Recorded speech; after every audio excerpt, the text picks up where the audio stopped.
Bueno, buenas noches, hermanos y hermanas. Bienvenidos de nuevo al curso de Religiones del Mundo.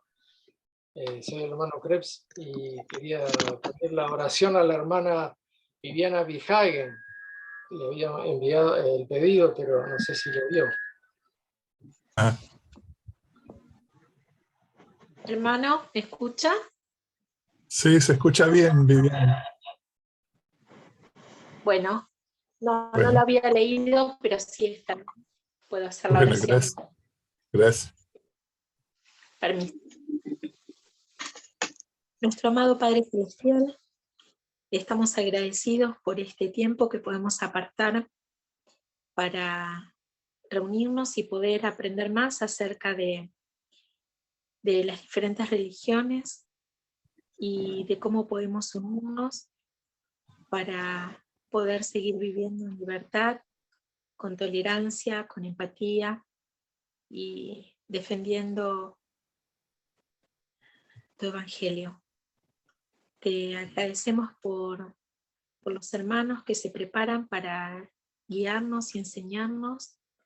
Te agradecemos por el matrimonio Paradiso que está hoy con nosotros y te pedimos que tu espíritu nos acompañe para poder comprender lo que quieres que aprendamos y para poder recibir inspiración para los lugares en los que vivimos. Y dejamos esta oración en el nombre de Jesucristo. Amén. Amén. Agradecemos la oración de la hermana Bihagen y seguidamente entonces le damos el tiempo a nuestro maestro, el hermano Jorge Esteban de Trepsen. Gracias. Bueno, muchas gracias por la oración también. Siempre para maestros momentos como, escuchar la oración es como un preámbulo muy bueno. Hoy tenemos como materia de estudio el hinduismo. El hinduismo no es una religión como la nuestra, ¿no es cierto? Que aún que tiene poco tiempo digamos, de su aparición en esta época moderna, nuestra religión, pocos años, es complejo hablar de ella en pocos minutos. Imagínense el hinduismo, que no es una religión que se haya formado de un día para el otro, ni siquiera porque alguien apareció y dijo, sino que son siglos. Pero bueno, vamos a tratar de resumir un poco para tratar de comprender la manera que tienen de pensar o de ver el mundo, para que de esa manera nos sirva en nuestra función, si algún día tenemos relación con las iglesias del hinduismo que tenemos acá en nuestro país. No sé si en las mesas interreligiosas que algunos de ustedes conforman hay religiosos del hinduismo o sacerdotes del hinduismo, si han conocido. Generalmente tenemos algunas otras religiones como el judaísmo, el catolicismo, quizás no estamos tan acostumbrados. Hace un tiempo atrás, cuando di este curso en el instituto, invitamos a un grupo de personas de una de las ramas del budismo que tiene sede en Buenos Aires. Bueno, muy interesante lo que ellos hacen, lo que enseñan, ¿no? Bueno, ahí yo debo estar compartiendo pantalla, si no me equivoco. Y quería un poquito, antes de comenzar con el hinduismo, repasar algunos conceptos de este discurso que yo les envié.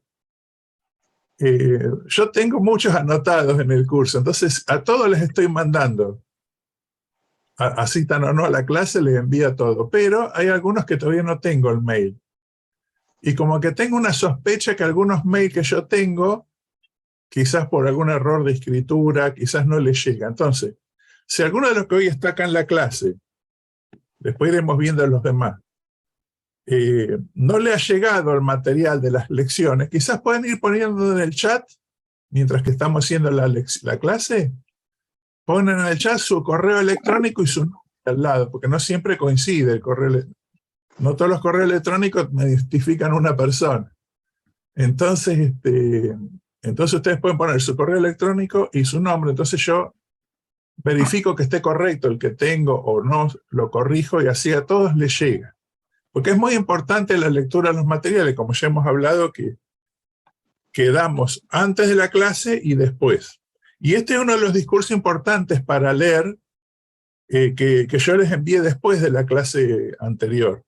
Cómo preservar el albedrío y cómo proteger la libertad religiosa. Y hay una frase ahí. ¿Alguien la quiere leer, la frase esa que está en mayúsculas grande?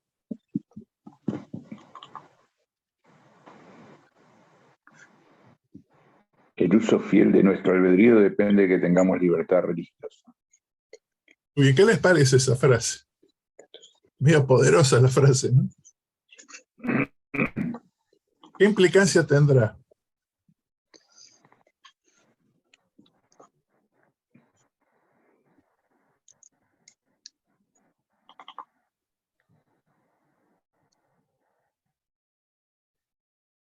Para vivir nuestra religión necesitamos disponer de todo nuestro albedrío, y evidentemente si el albedrío está condicionado, o sea, si no hay libertad religiosa, nuestro albedrío está condicionado, y esto verdaderamente se convierte en una limitación. Claro, muy bien. O sea, porque uno tiende a pensar que el albedrío está garantizado. Bueno, es verdad, tenemos por lo menos algún aspecto del albedrío. El pensamiento, por ahora, está garantizado, pero puede ser que a veces se nos limite nuestra capacidad para expresar nuestra religión. Siempre ha habido intentos, ¿verdad? A lo largo de la historia. Me acuerdo de Nefi, el que estaba cercano a la época de la venida del Salvador, no le dejaban orar en público. Entonces, de alguna manera, su albedrío se limitaba. Él lo hizo igual, ¿verdad? Arriesgó. Pero muchos otros cristianos como él, de esa época, quizás no lo hacían, se veían limitados, ¿no? Y la historia terminó bastante bien en ese caso. En otros casos, por ejemplo, tenemos el profeta Binadí, el otro caso extremo, digamos. Que bueno, entonces es muy importante la libertad religiosa porque también aumenta nuestra libertad personal. No solamente, y aparte, teniendo en cuenta, cuando hablamos de libertad religiosa, no solamente hablamos de la libertad para adorar en nuestras capillas y decir lo que pensamos, pero a veces estamos, como yo les dije la otra vez, estamos a una ley de que se nos restrinja nuestra libertad religiosa, a veces, una ley nomás. Y hay algunas leyes dando vuelta al respecto. Pero también la libertad religiosa incluye nuestra libertad para predicar en la vía pública, en cualquier lugar. Y eso muchas veces se limita. Muchos gobiernos en el mundo lo han limitado. Entonces tenemos que aprender. Y nuestra relación con otras religiones es importante para eso, para ayudar a garantizar la libertad religiosa. Podemos unirnos. Todas las religiones en el mundo, si se unen, digamos, pueden ser una fuerza muy importante, ¿verdad? Pero la unidad llega a través de los valores compartidos, me enseñaron una vez, ¿no? Yo me doy cuenta que nosotros somos uno con mi esposa. Capaz que hay rasgos del carácter que somos bien diferentes, pero tenemos muchos valores compartidos, ¿no? Entonces, bastante fácil nuestra vida, a pesar de nuestras diferencias del carácter, ¿no? Que uno escucha más y otro habla menos, supongamos. A pesar de eso, pero nuestros valores nos protegen, ¿no? Y hay muchos valores que compartimos. Entonces, empezando en el hinduismo, parece tan diferente a nosotros en algunas cosas. Por ejemplo, hoy, no sé si está Fernando, pero Fernando Krebs, hoy me mandó un artículo donde decía que Carlomagno, cuando estaba en su conquista de la India, se encontró con un anciano, ¿no? Y le preguntó al anciano qué estaba haciendo, Carlomagno, el gran conquistador, ¿no? Y el anciano le dice, bueno, estoy pensando en nada. Después, y el anciano le preguntó a Carlomagno, ¿y usted qué está haciendo? Y yo estoy conquistando el mundo. Y los dos se separaron pensando, qué tonto ¿no? Lo que está haciendo. Sí. Y eso en realidad, ese pequeño anécdota, que no sé si es verdadera, ¿no? Solamente muestra cómo son estos dos mundos a veces, ¿no? Que se encuentran y parecen tan distantes, ¿no es cierto? Es así, Fernando, el artículo, lo leí. Exactamente, sí. Es medio jocoso al inicio, pero lo que más me impactó es que no relacionaba una cuestión religiosa con el origen del cero, por ejemplo, ¿no? Claro, sí, el artículo era sobre la matemática, ¿no es cierto? Pero bueno, no vamos a meter en matemática, nosotros matemática cero. Obvio que no. Bueno, muy bien. Entonces, son dos mundos así, pero hay muchas cosas en común. Entonces, el artículo que yo les mandé para esta semana va a ser una descripción del hinduismo, pero además va a dar algunos conceptos en los que nos parecemos. Entonces es importante que lo lean, porque no sé si vamos a hablar todo acá de eso hoy. Bueno, otra cosa acá, otra frase del discurso pasado. ¿Alguien más que la pueda leer? Para guardar los mandamientos debemos conocer la doctrina oficial de la Iglesia, de modo que no seamos desviados del liderazgo que proporciona Cristo frente a las constantes cambiantes ideas de la gente. Muy bien. Me gustó esta frase, por eso yo la puse acá y la marqué yo cuando leí el documento, porque da como una... Vieron que guardar los mandamientos no es lo más fácil que hay, o sea, si no seríamos todos celestiales, ya estamos con un pie en el cielo. Pero nos cuesta a veces. Pero a veces nos cuesta guardar los mandamientos porque no conocemos bien la doctrina oficial de la Iglesia. Está bueno que remarque oficial, ¿verdad? Porque doctrina de la Iglesia hay mucha, ¿no? A veces tenemos nuestra doctrina propia, ¿no? Tenemos que tener cuidado. Entonces, nosotros que estamos embarcados en esta relación con otras religiones para defender nuestra libertad, tenemos que ser medio eruditos en la doctrina oficial de la Iglesia. O sea, no es que uno tiene que recordar todo y saber todo, pero sí podemos saber dónde están las cosas para estudiarlas en el momento que las necesitemos, ¿verdad? Y entonces es como que en algún momento de las clases estas, quizás para los que no conocen, o sea, no todos, muchos conocerán de ustedes las páginas de la Iglesia, los sitios a los que podemos recurrir para conocer más la doctrina, pero, y no solo la doctrina en el sentido de lo que nosotros llamamos doctrina, sino también podríamos llamarle quizás la doctrina de comportamiento, ¿no? Hay un sitio de la Iglesia que se llama Ayuda para la Vida, y hay montones de casos que por ahí nos pueden preguntar cuando vamos a una entrevista, cuando vamos a conocer otra religión y nos pregunta qué creemos. Nosotros podemos recurrir a los artículos de fe, ¿verdad? Pero a veces nos pueden preguntar más profundamente o en casos particulares, y bueno, ahí uno puede recurrir para prepararse.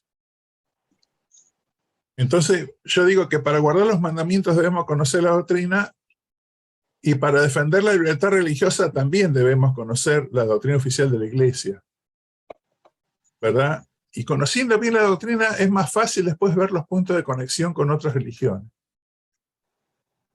¿verdad? Entonces, como un consejo que les doy, porque estaba ahí en el material para esta semana. Bueno, vamos a meternos rápido en el hinduismo, así porque estamos todos ahí como queriendo conversar con David y Andrea. ¿Cómo están ustedes, David y Andrea? ¿Están tranquilos? ¿Están bien? Sí, estamos bien. Acabamos de llegar a La Pampa hace una hora atrás. Bueno. Así Cansado que, de estar. Está bien, felices. Bueno, muchas gracias, David. Bueno, estaba intentando ponerte nervioso, pero no pude. Estoy más cansado que nervioso, no te preocupes. Claro. Eso es lo bueno del cansancio. Te seda. Sí. Bueno, muy bien. Vamos a Este es un mapita que muestra el hinduismo y la influencia del hinduismo. Por supuesto que hay personas que practican el hinduismo en todo el mundo, ¿no? Pero son focos pequeños que no podríamos poner en el mapa y que se pudieran ver. Pero sí, en la India se ve. El amarillo más oscuro, ese naranja, muestra la influencia del hinduismo en la India. Hay bastante de budismo, pero hay mucho del budismo que tiene puntos de contacto con el hinduismo, ¿no? Entonces, pero después ustedes ven en todos esos otros países, no lo vamos a ver profundamente esto, pero cómo se ha ido, digamos, trasladando, se ha ido expandiendo hacia países cercanos. No es, aunque es hinduismo y lo relacionamos con la India, su práctica se ha extendido y muchos de estos países tienen millones y millones de habitantes. O sea, usted dice, pero qué chiquito. Sí, hay montones de Argentina ahí adentro, en cantidad de habitantes, ¿no es cierto? En el discurso que tenían para esta semana, creo que el hermano cuando lo escribió, decía que la 7ª parte de los habitantes del mundo eran hindúes, practicaban el hinduismo. Y el número que dice ahí en el discurso decía 3.700 millones de habitantes. Y ahora pasamos los 7.000 ya, medio bien. Hay que actualizar. Pero no es lo mismo el 7% de 3.700 que de 7.000, ¿no? ¿Verdad?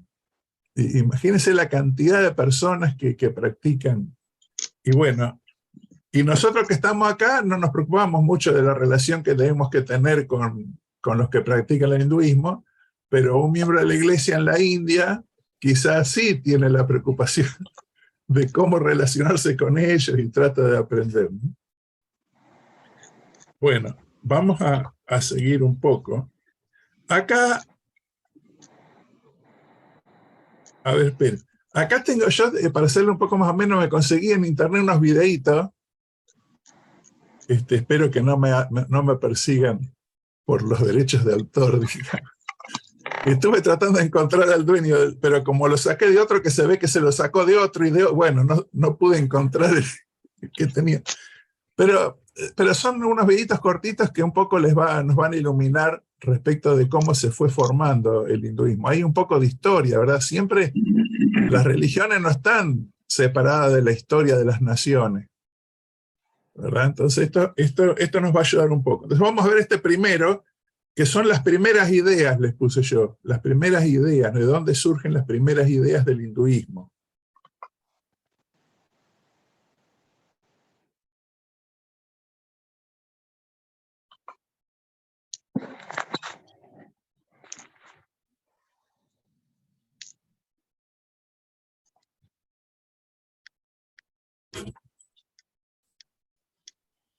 Ella vieja la tele, perdón.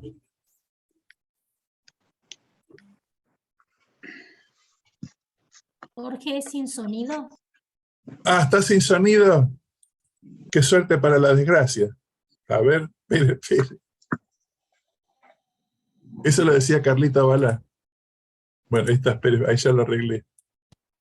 No aprenda más. Bueno, ahí está, ¿eh?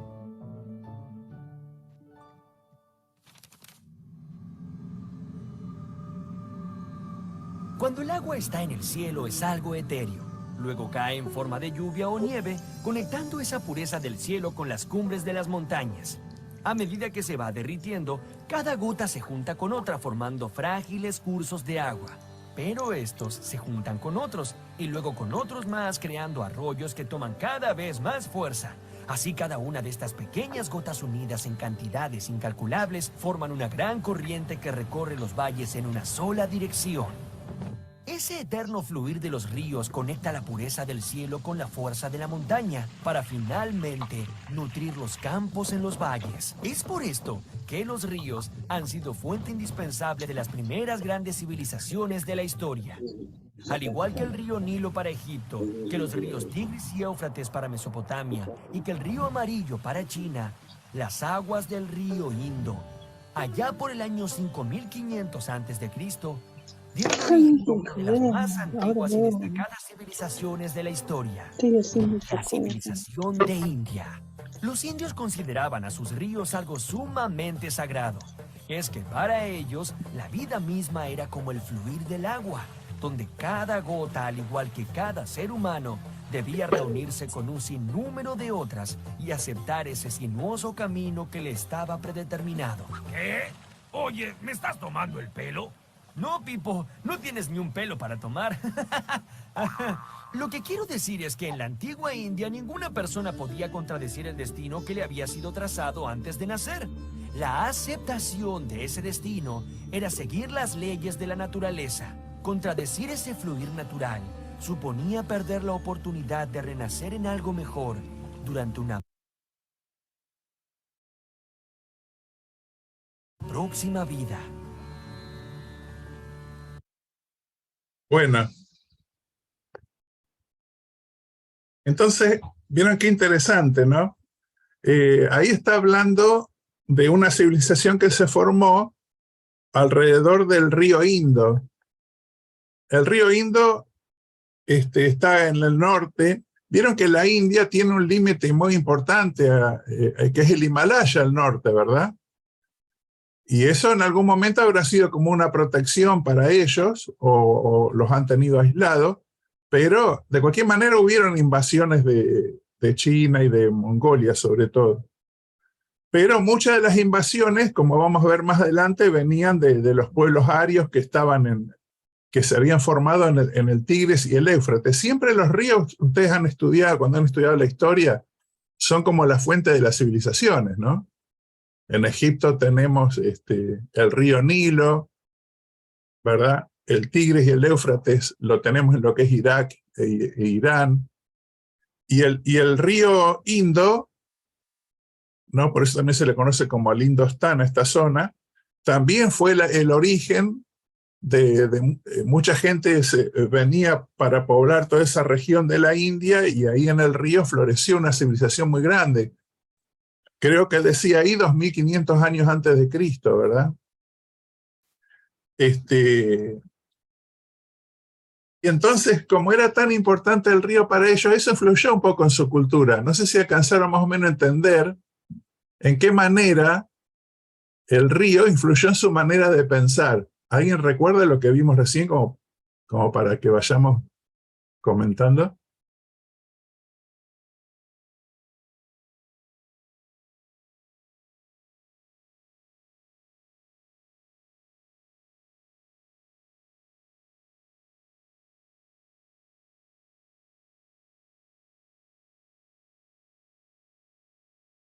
Yo voy a esperar hasta que me digan. Bueno, A ver, Zoraida, dale, Zoraida. sí, no mucho. Un poco Está bien. lo que vi ahí, un poco lo que leí también del artículo, ¿no?, que tú nos diste, que ellos se formaron bajo una cultura en la cual se aceptaba, decía, fue lo último que oímos más o menos, el destino de su vida. O sea que lo que les tocaba vivir ellos lo aceptaban, ¿no? Es la gran diferencia de nuestra cultura. Nosotros no aceptamos un destino fijo, vamos a decir. En cambio ellos sí aceptaban un destino fijo. Eso se debía a las creencias religiosas que tenían. ¿Tá? Claro. No sé si quieres que Sí. no quiero robarte la clase. No, está bien, no te hagas problema. Sí, tenés como las... Se basaba en la cultura religiosa que tenía. Claro. No sé, bueno, se escuchó un poco mal, no sé si sos vos o soy yo. Pero bueno. Bueno, porque hablamos a la claro, vez. Está bien. Bueno, Soré. No sé si quieres repito, digo que sí. Bueno. Y vamos a combinar. Entonces lo que... No, habla. Bueno, según lo que entiendo entonces que vos estás diciendo, Zoraida, es que ellos al observar el río tiene un curso que no se puede cambiar según ellos pensaban, y cada persona es como si fuera una gota de ese río, ¿verdad? Y todo ese río simbolizaba a la humanidad yendo por un curso que es el mejor para seguir en definitiva, por eso es que ellos estaban dispuestos a seguirlo, ¿no? Tenían esa idea. Muy bien. ¿Alguien más puede comentar algo de lo que recuerda? Acá yo puse, fíjense, que en ese lugar, no sé si están viendo ahora, a ver, por ejemplo, esta ciudad que se llama, no sé bien cómo se pronuncia bien, pero Mohenjo-Daro, son ruinas de una de las ciudades de esa civilización. Como 1500 años antes de Cristo, estas civilizaciones ya casi se habían disgregado, no eran tan grandes. No se sabe muy bien por qué, quizás por sequías, ¿verdad? Grandes sequías, cuando falta el alimento, que es producto de los ríos, de la fertilidad de los valles, lógicamente rápidamente se degradan las civilizaciones. También al norte está esta ciudad, Harappa. Estuve leyendo bastante, mirando sobre esta civilización, y también fueron civilizaciones importantes, muy similares a las que había en Egipto, en épocas, casi en las mismas épocas, ¿no es cierto? O en Babilonia, que son civilizaciones que nosotros conocemos un poco más. La historia se nos enseña, en la escuela se nos enseña más de esas civilizaciones que de esta, pero estas no eran cosas menores. Y bueno, en esa época, por supuesto que ellos tenían pensadores, tenían personas que observaban la naturaleza. La mayoría de sus pensamientos, de sus ideas, venían de lo que era muy influyente para ellos, que era el río. Y ellos observaban que el río se formaba en las altas cumbres, ¿verdad? Cerca de Dios. Y entonces venía trayendo todos los nutrientes, y esos nutrientes se desparramaban sobre el valle, digamos, y entonces los valles eran fértiles. Nada más que no siempre los ríos eran ríos caudalosos, había momentos de sequía, ¿verdad? Donde había una gran destrucción. También había momentos de tifones, estaba leyendo, y eso provocaba una gran destrucción, pero después, cuando venían las inundaciones producto de esas lluvias tan fuertes, por supuesto, en un principio hay una destrucción, porque los ríos se desbordan, ¿verdad? Pero después que se desbordaron los ríos, queda todo el material que hace que los valles sean más fértiles. Entonces ellos fueron desarrollando esta idea de que a veces ocurre que uno muere, algo muere, pero después renace mejor. Y ahí un poco surge esta idea que ellos tienen de la reencarnación, ¿verdad? Entonces, en estos primeros años, en estos primeros siglos, ellos tenían estas ideas relacionadas con la naturaleza, ¿no? Observando la naturaleza. Incluso tenían una idea muy colectiva de las personas, porque el río es uno solo, formado por muchas gotas. Las gotas son las personas y el río es la sociedad. Y el río funciona como una sociedad. Entonces, tenían esa idea de lo colectivo muy importante. Eso a mí me hace acordar, le voy a meter rápido para así podemos tener, me hace acordar mucho al sueño, a Ley cuando habló a sus hijos, ¿se acuerdan? Pienso que alguno por eso estaba acordando. Que Ley también comparó a sus hijos, a Lamán con el río y a Lemuel con el valle. No nos vamos a detener mucho en esto, simplemente les digo que me hizo acordar, porque son pueblos similares en eso, en el hecho de que observan la naturaleza y aprenden de la naturaleza, porque la naturaleza es la creación de Dios, ¿verdad? Y observando las leyes que gobiernan la naturaleza podemos aprender mucho acerca de Dios. Dios se manifiesta en las creaciones. Entonces, cuando pueblos, no importa de qué lugar sean, sacan conclusiones por causa de su observación de las cosas de la naturaleza, bueno, en muchas de ellas van a tener puntos de contacto con nosotros. No todo. Nosotros no creemos en la reencarnación, ¿verdad? Pero ellos creían que había una vida anterior, y de alguna manera nosotros también creemos en la preexistencia.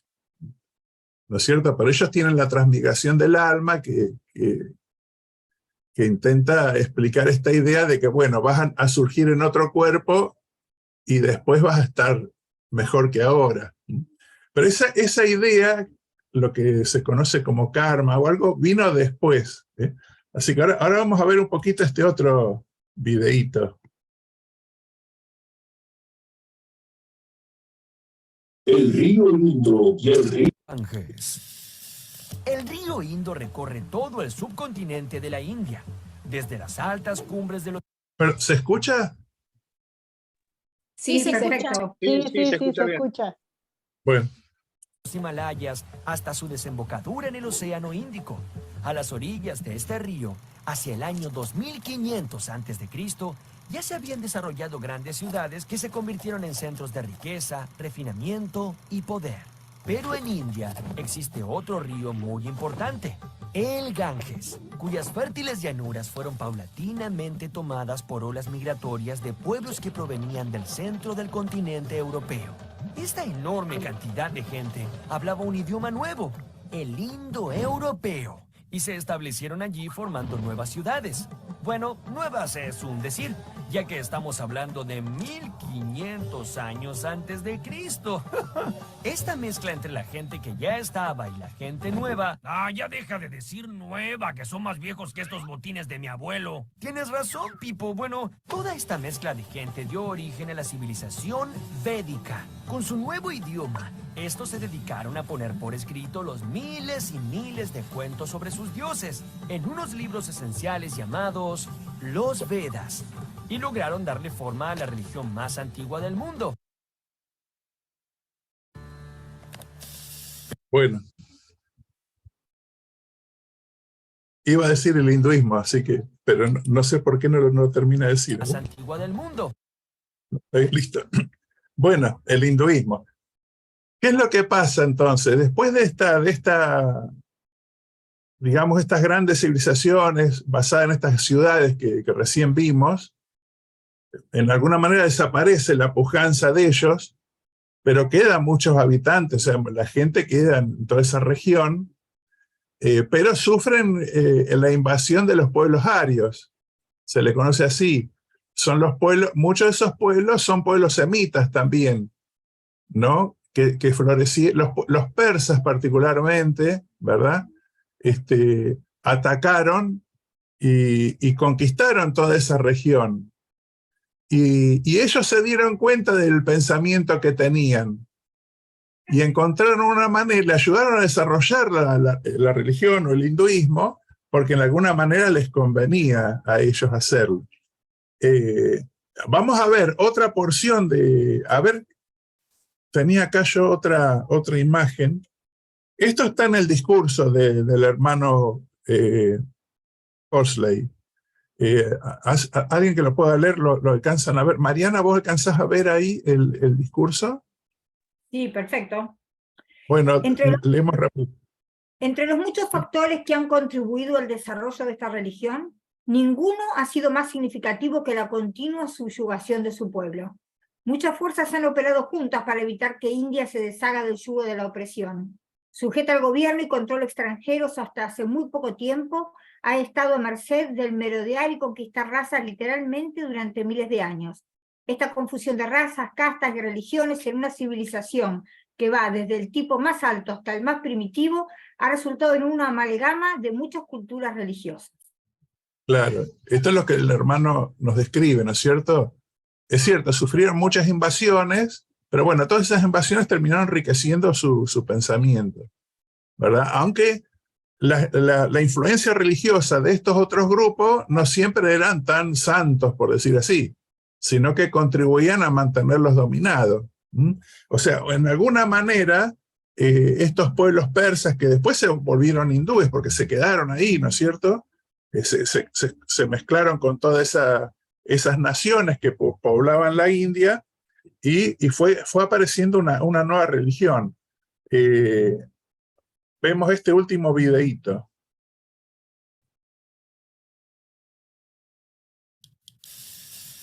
Los indios percibían al universo como un espacio inmenso de dimensiones indescriptibles y compuesto por una sucesión de ciclos de duración variable. Para ellos, un kalpa, es decir, un día y una noche en la vida del dios Brahma, equivalía a 8 millones de años de los nuestros. Oye, esa es una diferencia muy grande. ¡Ja! ¿Te has asustado? Entonces escucha esto. La mitología de la India es tan infinitamente rica que no hay obra que pueda albergar a todos los personajes que la componen. Y según dicen, tienen por lo menos 33.333 dioses o semidioses. Estos dioses evolucionan, pierden parte de su poder, se disfrazan, se transforman en animales, alumbran a otros dioses y hasta temen a la llegada de la muerte. Pero para simplificar, diremos que los dioses más importantes son 3. Brahma, el creador de todas las cosas. A Brahma no se lo ve jamás, pues está escondido en el vientre de Vishnu. Shiva es un bailarín misterioso que tiene 3 ojos. Uno mira el pasado, otro el presente y otro el futuro. Shiva simboliza la destrucción, pero también es quien golpea el suelo con el pie y toca el tambor para anunciar la salida de Brahma del vientre de Vishnu, quien sentado en una hoja de loto es capaz de crear el mundo en un instante con un soplo. ¡Ja! A eso le llamo yo ser rápido. El tercero es el ya mencionado Vishnu, que es el encargado de mantener el cosmos en su lugar. Así que cuando algún peligro amenaza a la Tierra, Vishnu adopta un aspecto terrenal y desciende entre los hombres para restablecer el orden. Vishnu, en su último aspecto visible, se llamó Krishna, y en una aparición anterior, Rama, que son los protagonistas de las más famosas epopeyas de la India, el Mahabharata y el Ramayana. El sistema de castas. Cuenta la leyenda que los cuentos sobre el origen del mundo fueron revelados a través de las vibraciones musicales del cosmos a unos pocos elegidos. Este selecto grupo de personas fueron llamados brahmanes. Es esta música cósmica la que me transmite los secretos del Brahma. Al ser ellos los únicos en comprender el destino de los hombres, los brahmanes fueron tomando mucha importancia entre la sociedad. Ellos se transformaron en la casta dominante. Pero, ¿qué es una casta? ¿Un grupo de amigos? No. Un club de fútbol. Un grupo de música cósmica. Bueno, no, es mucho más que todo eso. Una casta era una forma de rotular a las personas desde su nacimiento y para el resto de sus vidas. Cada niño era automáticamente designado integrante de la casta en la que había nacido y debería cumplir con ese rol el resto de sus días. Si uno nacía en una familia de brahmanes, sería sacerdote y tendría muchos privilegios. Pero jamás podría ser guerrero, que era la segunda casta en importancia. Ellos, los kshatrijas, serían fuertes y valientes. Pero jamás podrían ser otra cosa que guerreros. Ni siquiera podrían enamorarse de una niña perteneciente a otra casta. ¿Qué digo enamorarse? Ni siquiera podrían sentarse a conversar con ella. ¡Oh! La tercera casta era la de los vaisayas, que eran los agricultores, artesanos y mercaderes. Y en último lugar, los sirvientes, llamados sudras. ¿Creen que lo peor era nacer sirviente? Bueno, no. Lo peor era ser un paria, que era una persona que no pertenecía a ninguna casta y estaban destinados a hacer los trabajos más desagradables. Los parias no podían beber de las mismas fuentes de agua que los demás, y nadie podía ni tocarlos a ellos, ni tocar su sombra. Si eso pasara... Bueno, ahí dice, si eso pasara, debería purificarse, dice, termina el videíto. Bueno, entonces acá vemos cómo, digamos, cuando esta fuerza conquistadora llegan, aprovechan la creencia que tenían estos habitantes primigenios de la India y organizan este sistema de casta a través de los Vedas. Los Vedas eran como escritos sagrados, ¿verdad? Y ahí en esos Vedas estaba todas las instrucciones, las reglamentaciones respecto de las castas. Y por supuesto, como eso lo habían hecho los sacerdotes de estas fuerzas conquistadoras, los sacerdotes se pusieron arriba de la pirámide, digamos, ¿no? Y después venían los guerreros, pero que también eran los gobernantes, los reyes, ¿verdad? En alguna manera los reyes tenían que estar supeditados a los sacerdotes, los comerciantes y agricultores. Después venía los Shudra, dice, que son los artesanos, obreros y sirvientes. Y por último tenemos esos que le llamaban Dalit, según lo que tengo escrito acá, que acá lo dice de una manera muy... trabajadores de saneamiento, es lo que hacían las cosas que a nadie más le gustaba, ¿no es cierto? eran los parias. No sé si usarían esa palabra, es una palabra en español para Jorge, describirlos. Sí, David. Hoy en día se les dice, o se les llama los intocables. Así es la Los palabra que usan para... Claro, Sí. intocables, tenés razón. Todavía existen. Todavía están estos, ¿no? Bueno, ahora yo pienso que ahora vamos a hablar un poco, David, de eso, de cómo es ahora, pero porque ahora hay una reacción, ¿verdad? Hay una reacción quizás a no querer quedarse estancado en una casta, pero durante como 3000 años, según estuve leyendo, a esas naciones como que les sirvió mantenerse en esto, y un poco por esta idea de que, bueno, en esta vida la estoy pasando re mal, pero eso es garantía que después la voy a pasar bien, digamos, ¿no es cierto? Y en alguna manera controlaba un poco los apetitos, las malas acciones de algunos que la estaban pasando bien, pero si no eran justos podrían correr riesgo de en otra vida no les vaya tan bien. Entonces cierto equilibrio se mantuvo, aunque siempre hay injusticia en todas las cosas. Y bueno, y si uno tiene que estar consagrado, quedarse en una casta determinada, probablemente va a desarrollar mucho más una línea de pensamiento que le permita aguantarse, estar ahí, me imagino yo, ¿no es cierto? O sea, decir, bueno, soy el más pobre que hay, el último, bueno, le tengo que encontrar lo bueno a esto. Entonces que la pensaban y encontraban, ¿no? Y entonces un pueblo, lógicamente, contemplativo y tiene distinta manera de pensar que nosotros, como creo que decía Zoraida, creo que decía que, o alguien les comentaba de que nosotros siempre queremos progresar, ¿no? Tenemos la idea de la autosuficiencia, del progreso eterno, y lo queremos hacer en esta vida, ¿no es cierto? Pero bueno, hay muchos puntos de contacto. Ahí cuando escuchaba lo de los dioses, que había 3 importantes, después me vas a contar, David, si realmente hay tantos dioses que tienen, pero por lo menos tenemos estos 3, y hay algunas cosas muy interesantes, ¿no? Como que hay un Dios que es creador, pero es que es hijo del otro Dios, ¿no? Y bueno, nosotros también tenemos un Dios que es nuestro creador, un Dios que es nuestro Padre, y su Hijo que es el creador, ¿no? Y quizás si indagamos más, podemos encontrar muchas similitudes.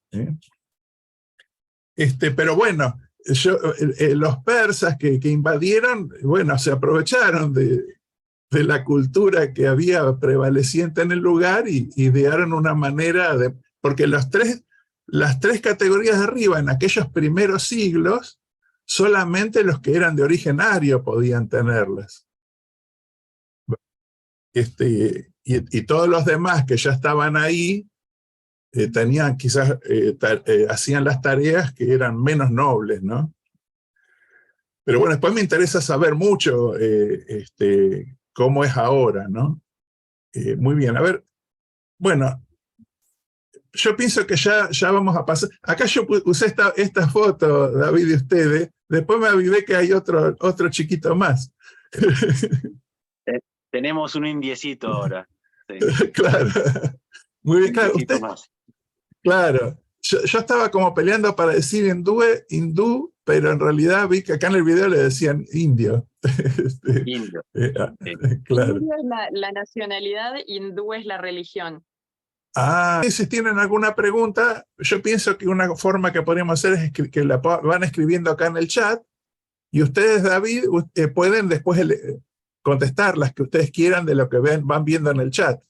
Y ahora nos comentan lo que ustedes tienen pensado comentarnos, y vamos haciendo así. Así que ustedes escriban en el chat las preguntas, así les ayudamos a ellos a ir organizando las respuestas, ¿no? Bueno. Gracias por este tiempo, gracias a todos por estar. Yo soy David Paradiso, ella es Andrea, mi esposa. Como les contábamos, acabamos de llegar a La Pampa. Hace 5 años ya que vivimos en la India, y el viernes a la noche llegamos acá a Argentina para pasar unos meses con la familia. De hecho, cuando aterricé, prendí mi celular y el primer mail que vi fue esta invitación para la clase. Así que vino perfecto porque en la India ahora son las 5:20 de la mañana, así que hubiera sido un poco más complicado. Pero bueno, la verdad que tenía que ser, tenía que ser. Un pampeano y una platense viviendo hace 5 años en la India con la familia. Nuestros hijos nacieron por todo el mundo, el primero es argentino, el segundo nació en Utah, el tercero nació en Texas, el cuarto nació en Perú, y ahora el quinto varoncito también nació en la India. Así que tenemos un collage de pasaportes por ahí. Pero hace ya como 5 años que mi empresa me llevó a la India, y eran 2 años al principio, y bueno, llevamos 5, y seguimos un rato más probablemente. Y sí, la verdad que ha sido una experiencia espectacular, pero muy distinta a cualquier otra experiencia que hayamos vivido. Hemos vivido por muchísimos países en Norte y Sudamérica, tanto individualmente como familia, y esta es la primera vez en otro continente, y de hecho India es un país muy distinto en muchos sentidos. Siempre que me preguntan cómo es la India, yo les digo que es, para un occidental es diferente en todo aspecto que uno se pueda imaginar. En, bueno, la religión, obviamente, las costumbres, la comida, los olores, la vestimenta, el idioma, cualquier aspecto que uno se imagine va a ser diferente a lo que uno conoce siendo occidental, ¿no? Hasta se maneja del otro lado, así que Sí. porque los ingleses trajeron el automóvil. Claro. Así que, pero hablando un poquito más con respecto a la religión, la sociedad, el hinduismo, si bien es una religión técnicamente, a su vez es más como una tradición, porque no tiene ceremonias como de bautismo, no tiene el concepto de asistencia a los domingos. Las escrituras de ellos, que son los Vedas, están escritas en un idioma, el sánscrito, que era lo que hablaban los brahmans, los brahmines, que es esa casta de sacerdotes, y es un idioma que no se habla hoy en día. Es un idioma que popularmente no, está muerto. Sí, los brahmins, los brahmas, ellos conservan el idioma, lo aprenden, y ellos son los que leen las escrituras para la gente y las interpretan. Un paralelismo con el cristianismo es como pasaba con el latín en la Iglesia Católica, que se dejó de hablar en el pueblo, pero en la Iglesia se mantenía, las escrituras estaban solo en latín, entonces la Iglesia tenía el monopolio de la verdad.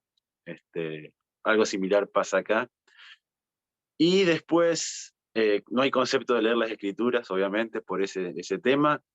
Y más que nada, más que una, digamos, asistencia regular como el cristianismo, es, diría yo, una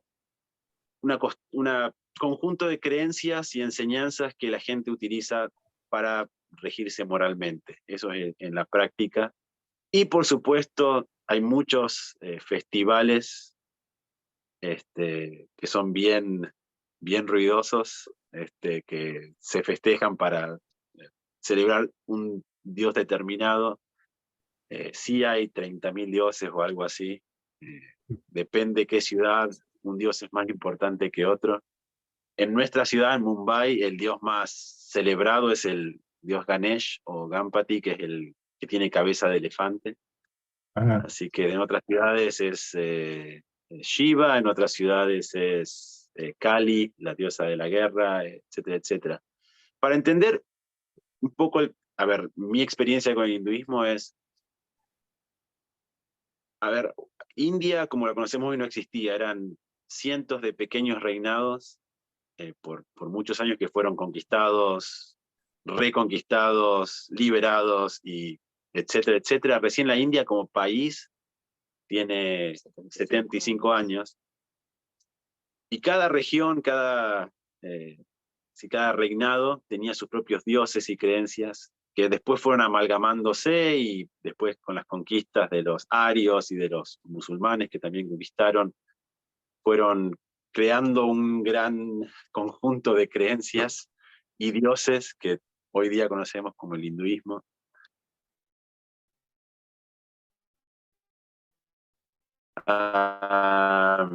Sí, es en varios aspectos. En la práctica, sacando la parte doctrinal, en la práctica, la gente que sigue el hinduismo es una gente muy pacífica, abnegada, como decían, se los controlaba mucho por el sistema de castas y las religiones, pero a su vez son muy trabajadores y extremadamente conservadores en su pensamiento con respecto a las modas progresistas del mundo hoy en día. India es extremadamente conservadora y también es muy abierto y trata de llevarse bien con todo el mundo.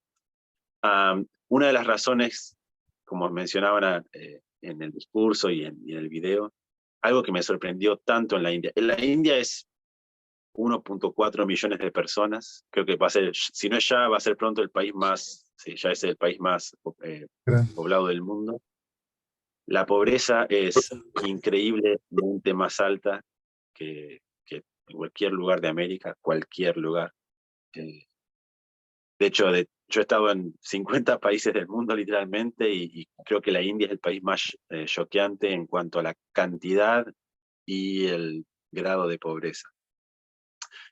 Sin embargo, yo me siento más seguro en Mumbai que muchas veces en Capital Federal o en Gran Buenos Aires, pero literalmente, o en Lima como vivía antes. Yo, por más que estoy en una villa caminando, yo voy a la noche con el celular hablando o en la mano y no me va a pasar nada.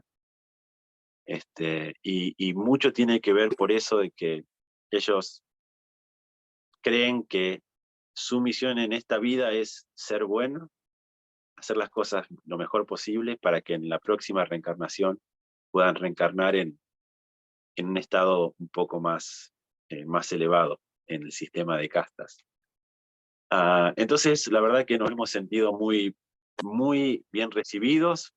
Ellos les encanta contarte de su Dios y de sus creencias, aunque a veces la verdad que me pierdo un poco con tantos dioses, pero es muy lindo. Pero en sí, como diría, más allá de la doctrina, que sí son totalmente distintas, los valores que persiguen tanto el hinduismo como el cristianismo en general, y especialmente en nuestra iglesia, son muy comunes. La familia es extremadamente importante, tal vez un poco demasiado allá, porque los padres eligen con quién casar a los hijos, que eso ya nosotros no lo hacemos, pero muy, muy familiares, muy conservadores, y bueno, tratando de hacerlo lo mejor posible. No sé si quieres decir algo más. No, por ahora no tenía algunos pensamientos, me fueron, pero a medida que me acuerdo voy a comentar. Sí, ok, acá hay una pregunta que dice, si alguien se convierte al hinduismo, si es aceptado dentro de la casta. Técnicamente, uno, no sé, ellos no predican el hinduismo y uno no se puede volver hindú como nosotros entendemos volverse cristiano, que es a través de un bautismo, etc., porque no hay tales ceremonias. Ellos están sumamente felices de que uno participe con ellos y de enseñarles sus valores. Pero no, la casta se nace. Uno se nace en una casta y no hay vuelta. Sí. Bueno, un tema con las castas es que hoy en día está abolido supuestamente, o sea, ya... Constitucionalmente. Sí, está abolida, pero sigue un poco en el pensamiento y en la sociedad, o sea, de forma, digamos, no oficial, sigue en la mente de la gente. Yo creo que tal vez va a llevar más tiempo el que esto ya no se... O sea, la gente no se identifique con esto, porque muchas veces conoces a personas que de alguna manera u otra te terminan diciendo a qué casta pertenecen. Y otra cosa es que con respecto al hinduismo, ellos mismos muchas veces dicen que el hinduismo no es una religión, sino es un modo de vida. Entonces, en ese sentido, como decía David, no es que uno se convierte al hinduismo, sino que simplemente uno puede adoptar estos modos de vida del hinduismo, ¿no? Ellos son naturalmente sumisos o dóciles, sí, totalmente. Y muy, muy resilientes, que, bueno, que tiene que ver con esto que vimos en los videos, ¿no? Ellos, bueno, sienten que como habíamos visto en los videos, que las condiciones en las que nacieron tienen que ver con lo que hicieron en su vida anterior, entonces lo aceptan y están bien con eso y van a vivir de forma en que puedan progresar ellos y en la siguiente vida estar en una, como decía David, en un estado más elevado, ¿no? Pero son muy resilientes, aceptan la situación en la que viven y en general no vas a escuchar a muchos indios quejarse de su situación o de la desgracia que es el haber nacido en la situación en la que nacieron. Para ser totalmente práctico, no hay otra forma de gobernar un país con 1 billón o 1.000.400.000.000, o sea, 1.4 mil millones de personas, si no fuera así. Sería imposible. Algo muy interesante,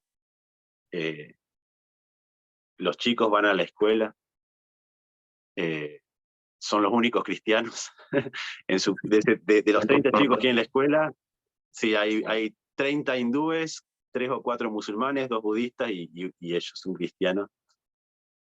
El 80% de la población es hindú, hay un 12% musulmán, que los musulmanes conquistaron mucho de la India, pero después se fueron para Pakistán, y unos cristianos.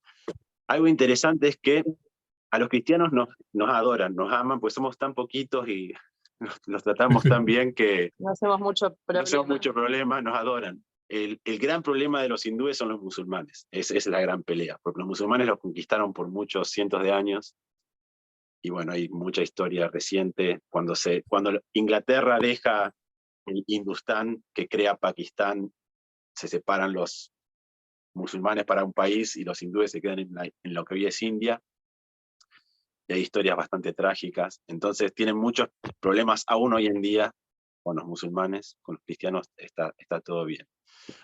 Vi 2 preguntas, estoy con el celular porque la computadora no manda bien. Una decía si son muy influenciables por otras culturas. Fueron influenciados muchísimos por otras culturas. De hecho, el Taj Mahal, que el edificio emblemático de la India, es un edificio hecho por musulmanes. Pero sí, si bien son muy abiertos ellos a todas las culturas, hoy en día la India está pasando por un periodo de mucho nacionalismo y mucho fervor por el hinduismo, por sus raíces. Entonces hoy en día están bastante poquito más cerrados, pero sí, a lo largo de la historia el hinduismo tiene muchas influencias externas, culturales externas. Y aún en la India hoy en día hay muchas, de hecho, de los musulmanes y de Inglaterra. Hay muchas cosas en la India que parece Inglaterra. De hecho, en la India se habla inglés mucho más, en porcentaje mucho más grande de cualquier otro país que no es de habla inglesa. La India tiene 30 idiomas distintos o más, y cuando digo idiomas distintos no estoy diciendo inglés y portugués, español y portugués, estoy hablando español, inglés, chino y noruego, ¿no? Son totalmente distintos, entonces entre el norte y el sur no se entienden, entonces hablan en inglés. Entonces sí, han sido muy influenciados. Había otra pregunta que no alcancé a leer. ¿Hay persecución religiosa? Sí. Hubo por mucho tiempo, pero sobre todo hoy en día el partido político que está gobernando es nacionalista hindú, y los musulmanes están, legalmente no pueden hacer nada, pero sí, los tratan mal y están. Yo tengo amigos musulmanes que a veces están un poco asustados. Pero no, a ver, no hay una persecución abierta para nada, pero por ejemplo nosotros como iglesia no estamos, hablando de la Iglesia de Jesucristo de los Santos de los Últimos Días, no estamos reconocidos como iglesia, somos una sociedad anónima. Tuvimos que hacer una figura legal para que nos dejen alquilar y cosas así, y nos dejan hacer proselitismo, nos dan unas pocas visas de misioneros, y solamente pueden predicar en inglés. Entonces, los misioneros no pueden predicar en el idioma local, aunque a veces... En realidad, si hay un miembro de la iglesia en la familia, se le permite compartir el evangelio en el idioma local, pero la iglesia es en inglés, y es un poco por restricción del gobierno. Así que sí, es un poquito interesante. Con respecto a la iglesia, a nuestra iglesia, a la Iglesia de Jesucristo, es muy chiquita todavía, sobre todo en nuestra ciudad. Se está construyendo un templo, hay un par de estacas, pero están en los primeros días de la iglesia. Generalmente los expatriados, o sea, los extranjeros eran los que lideraban, ahora están empezando a haber líderes locales, y están aprendiendo, paso a paso, poquito a poquito, pero están aprendiendo. Y como les decía, a veces en la iglesia hay gente de distintas partes de la India y no se entienden entre ellos en su idioma local, entonces las reuniones son en inglés, y lo cual para nosotros nos viene bastante bien. Pero sí, yo creo que en algún momento va a tener que empezar algo va a tener que cambiar, y que el evangelio se empiece a predicar como dicen las escrituras, cada uno en su propio idioma, porque muchas veces hay dos grandes temas. La mayoría de los miembros de la iglesia son de las castas más bajas, que tienen muy poca educación, entonces no muchos de ellos hablan inglés, entonces no se les puede predicar el evangelio mucho, y tampoco son muy educados, entonces no pueden tener posiciones de liderazgo. Entonces la iglesia digamos, le está costando arrancar, es bastante difícil, pocos bautismos. Algo interesante es que la mayoría de los miembros de la iglesia hoy en día no vienen ni del hinduismo, ni del budismo, ni del islam. La mayoría ya eran cristianos. Algo interesante acerca de la India, sí, las películas de Bollywood, sí. Ahora vamos a hablar de eso. Algo muy, muy, muy interesante, el apóstol Tomás, el que tuvo que ver para creer y tocar las marcas de los clavos y de la lanza, él, de hecho, fue a la India, al sur de la India, a un lugar que se llama Kerala, y él empezó a predicar el evangelio en el año 60 después de Cristo o algo así, en la India. Él fundó algunas iglesias, y de hecho hay iglesias en la India que tienen 2000 años, casi 2000 años ya. Sus restos están ahí en una capilla, bueno, por lo que dicen que son sus restos, en una capilla en la India. Entonces, un apóstol original de Jesucristo estuvo predicando ahí el evangelio. Sin embargo, bueno, no proliferó mucho, y después la apostasía le ganó. Pero hay bastantes cristianos, si bien es un 2% de la población, 2% de 1.400 millones es un gran número. Entonces, la mayoría de los miembros de la iglesia es de tradición cristiana. Hay algunos que sí vienen del hinduismo o del islam, O del budismo. o del budismo también, pero sí, la mayoría son cristianos ya anteriormente. Y algo interesante, si uno es cristiano o musulmán, no pertenece a ninguna casta. Las castas son del hinduismo propiamente dicho. Así que es una característica. Con respecto a lo de Bollywood, decía algo más. Me encanta su arte, pero sí me asombra tanta riqueza y tanta pobreza. Hay una clase media, está creciendo la clase media, pero algo interesante, si bien, digamos, de la India, de los 1.400 millones, hay, no sé, 200, 300 millones en extrema pobreza, extrema pobreza, y hay como 600, 700 millones que para nuestros estándares son pobres, pero para ellos son clase media. Ellos no piensan que son pobres, ellos piensan que uno es Bill Gates, ¿no? O qué sé yo, o Rockefeller, algo. Ellos piensan que nosotros somos una excepción y que ellos es el estándar, porque son la gran cantidad de las personas. Hay mucha disparidad social, sí, pero digamos, la economía ha estado creciendo mucho últimamente, entonces se está empezando a aliviar la pobreza. Va a tardar décadas o siglos. Mi trabajo es hacer inversiones en algunas empresas que ayudan o tratan de ayudar a la gente a salir de la pobreza. Pero sí, hay una clase media, es grande, pero no es como nosotros la vemos. Nosotros lo consideraríamos pobres.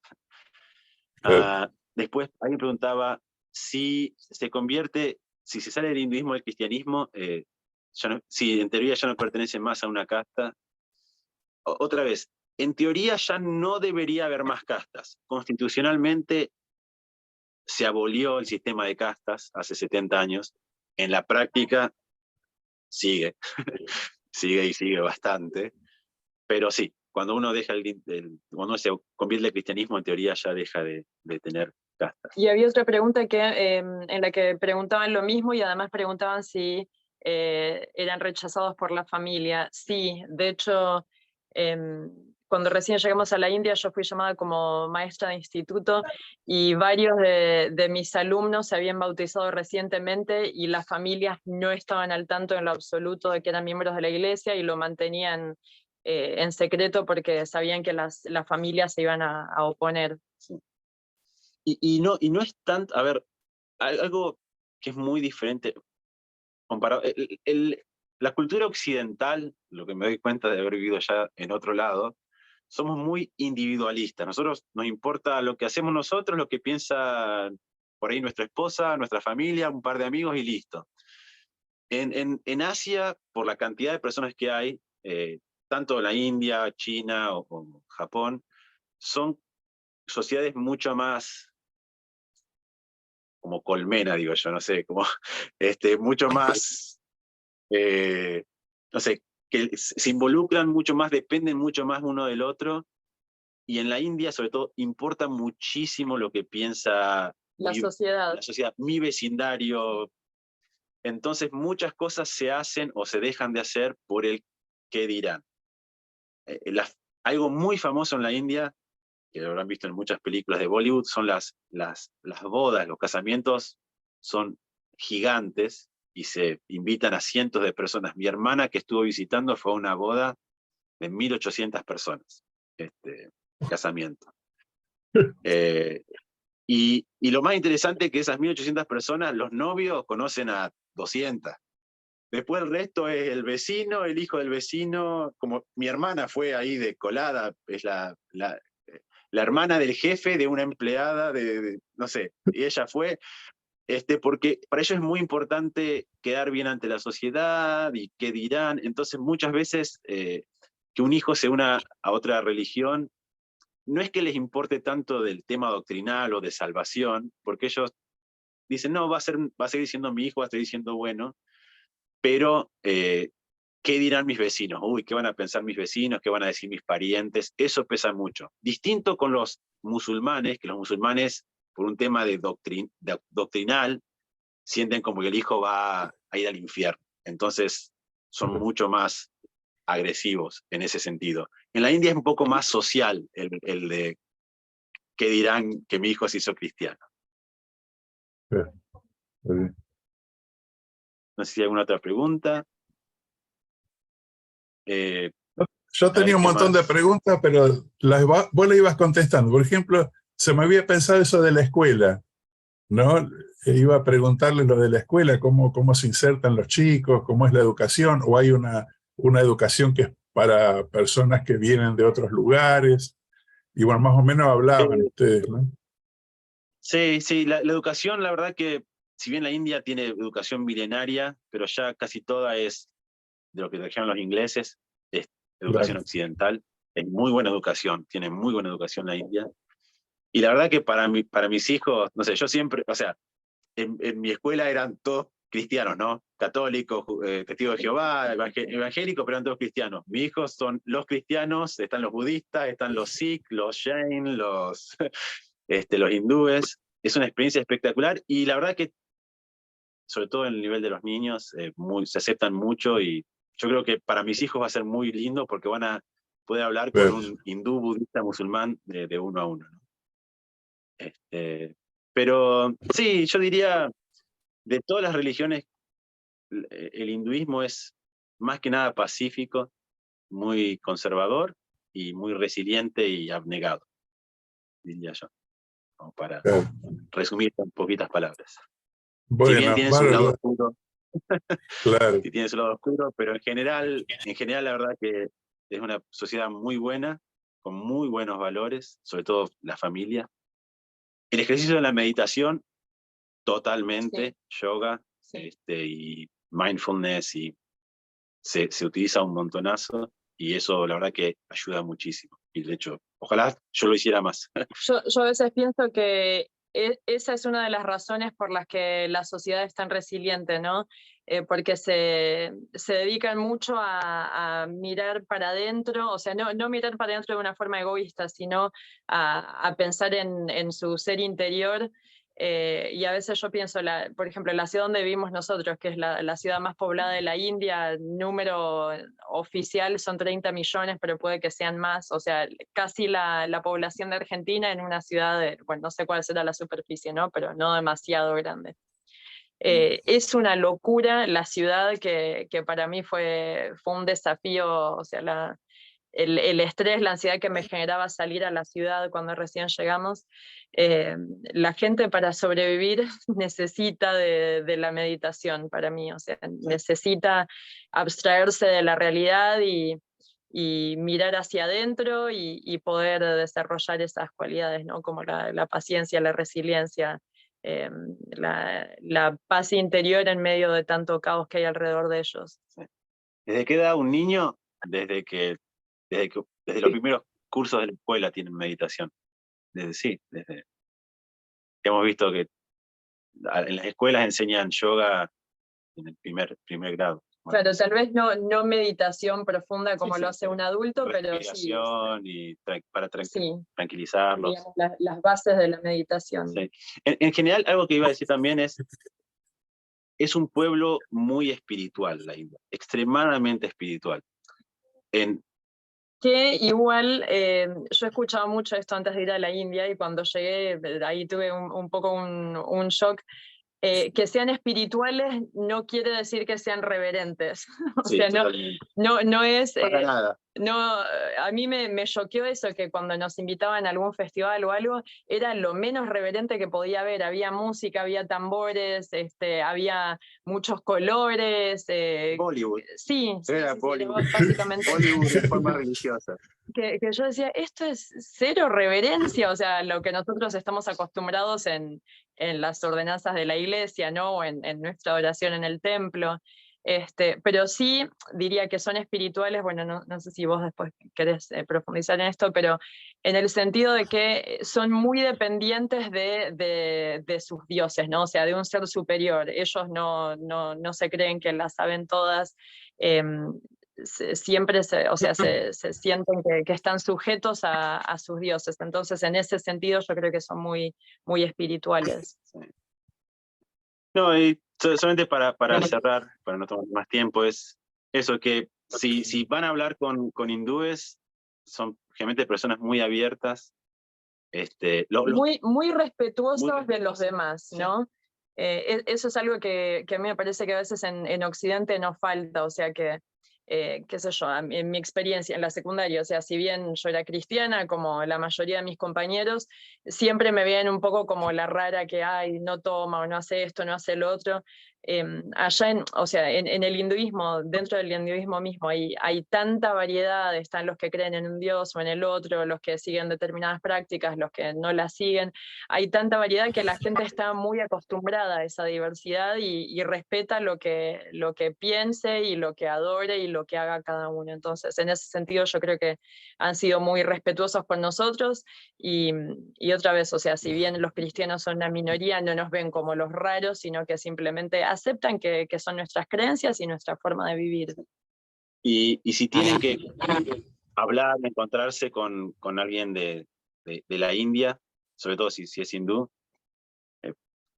céntrense en la familia, que es súper importante para ellos, en los valores tradicionales de no tomar, no, obviamente cumplir las leyes, etcétera, etcétera. Y también si quieren hablar de la meditación, ellos van a estar súper felices. Pero sí, es buena gente, y si van a la India algún día, vengan a visitarnos. Felices de recibirlos. Bueno, muchas gracias, David. Estaba pensando, claro, cuando yo pensaba en este asunto de que la próxima vida se puede estar mejor, uno piensa quizá, desde mi punto de vista occidental, y que ahora soy pobre y en la otra seré rico, pero capaz que ellos también muchas veces piensan más en que seré más bueno. O sea, creo que lo que ellos buscan no es solamente progresar por la riqueza o por los bienes, sino progresar como personas, ¿no? En ser mejores, ¿no?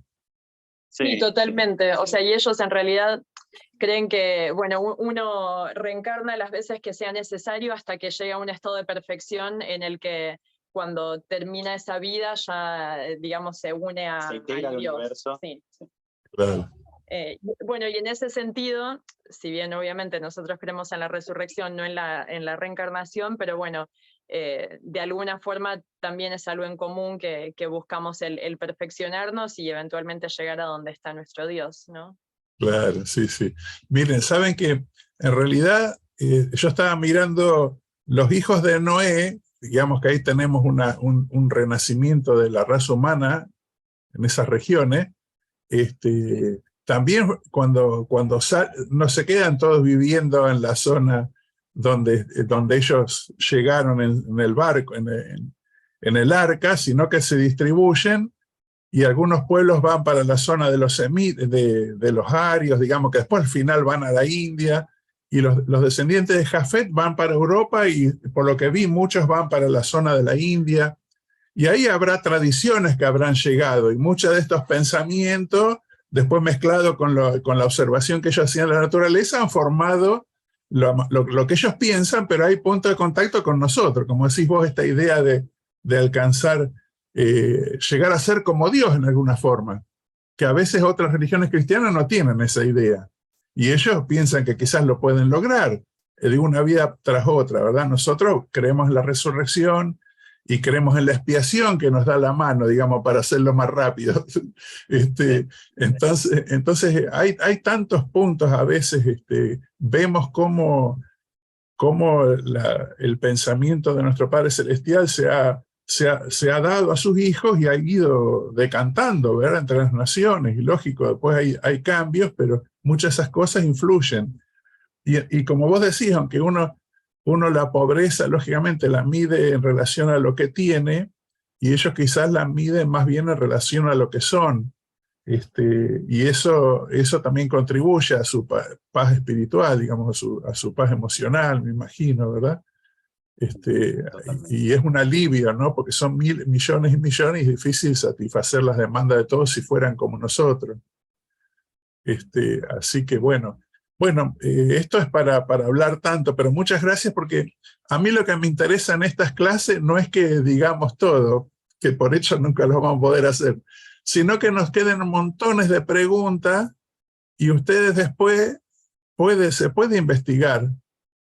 O sea, investigar y buscar en los medios que tenemos disponibles, que hay muchos, hay videos, usar lo que el Señor ha dispuesto que tengamos en esta época para bien nuestro, y lo podemos hacer, o sea, no...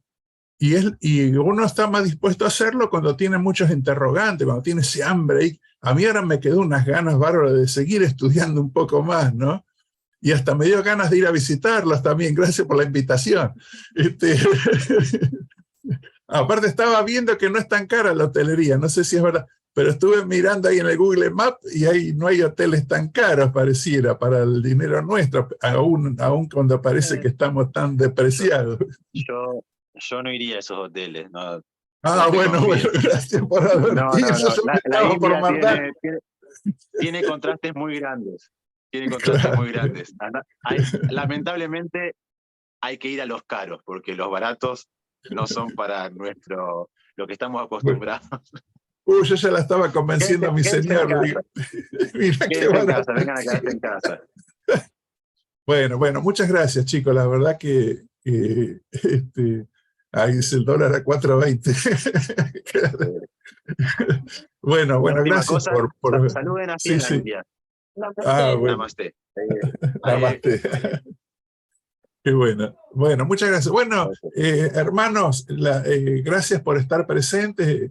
Les agradecemos muchísimo a ustedes por estar con nosotros acá. A ver, voy a poner la vista de galería. Y bueno, la semana que viene vamos a traer el hinduismo y yo voy a... El hinduismo no, el budismo, y voy a subir todo el material para que ustedes lo tengan. Quiero solamente decir que vale la pena estudiar estas religiones, porque son como la base de la naturaleza humana, y son hijos de Dios, ¿verdad? Son hijos de nuestro Padre Celestial, son nuestros hermanos. En algún momento habremos estado todos juntos. También ellos guardaron su primer estado, y muchos de estos hijos de Dios han sufrido durante generaciones, y todos ellos en todas las naciones donde se encuentren y las religiones que tengan, merecen el evangelio, ¿no? Tener la verdad en su vida, ¿no? Y bueno, y comparto esta lección Natalia. con ustedes en el nombre de ¿Y por qué le Jesucristo. diste? Amén. No alcanzo a identificar quién tiene el micrófono abierto. Y tiráselo en el fondo. Ahí está. Ahí está, lo encontré. Fernando, entonces, ¿terminamos? Sí, terminamos con la oración del hermano Jaime Soto. Gracias. Bueno, muchas gracias. Buenísimo. Padre Celestial, estamos muy agradecidos esta noche por la linda experiencia que hemos tenido. Te agradecemos el matrimonio Paradiso que nos pudo brindar su aporte, por el tiempo que ellos han dedicado a ayudarnos en esta clase. Te agradecemos por el aprendizaje que tenemos y la oportunidad que nos da de poder conocer otras religiones. Te pedimos que nos bendigas, que podamos encontrarnos el próximo martes, y lo pedimos en el nombre de Jesucristo. Amén. Amén. Amén. Vamos antes que se desarme todo. Desarmando todo. Gracias, familia Paradiso. Gracias, familia, por la experiencia. Gracias. Chao, hasta luego. Gracias. Gracias por todo. Chao. Chao.